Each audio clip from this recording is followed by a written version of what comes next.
wanting that good balance between quality and price, you got to be really right there in the middle.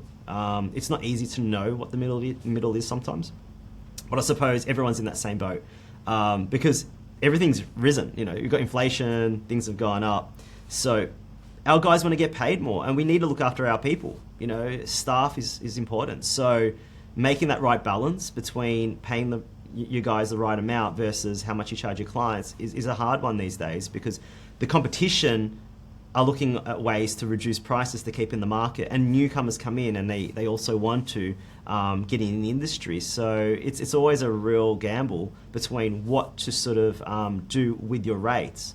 But I still believe that quality is important, and you know, you don't want to be racing to the bottom, because if you do, then basically you're just going to be doing it for nothing, you know?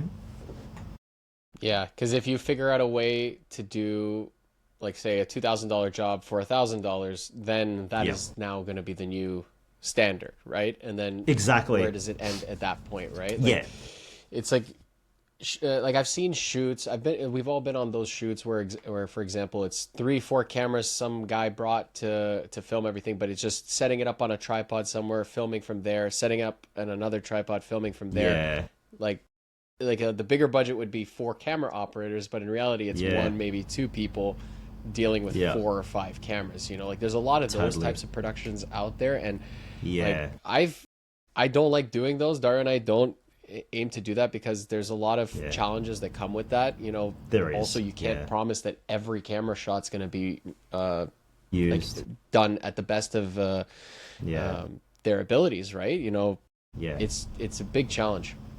Yeah, I totally agree. I think having one camera, like using my FX9 now with really good quality lighting and audio, is better than having 4 cameras that are done pretty much half-assed. You just slap the camera on, chuck a couple of DSLRs in there with no proper, you know, sort of setup. What's the point? So I think there's a lot of that going on. But I suppose, you know, it's. I don't like to compare, because it's not good to have everyone's got their own niche, and I think it's important that everyone does stick to their lane. I think if you say you do everything, it's probably not a good thing. Um, it's Yeah. also the fact that I think these days, a lot of freelancers now are running these businesses in the industry on the side and work for other companies, and they can do a cheaper rate. So, freelancers have become somewhat, a competitor of the agencies, because companies now go directly to freelancers, and a lot of my clients do that, and sometimes they have to, because their budgets are a bit lower, and I get that. So I think there's a fine line between when a company needs an agency versus a freelancer, because a freelancer might not produce the content, they just film it.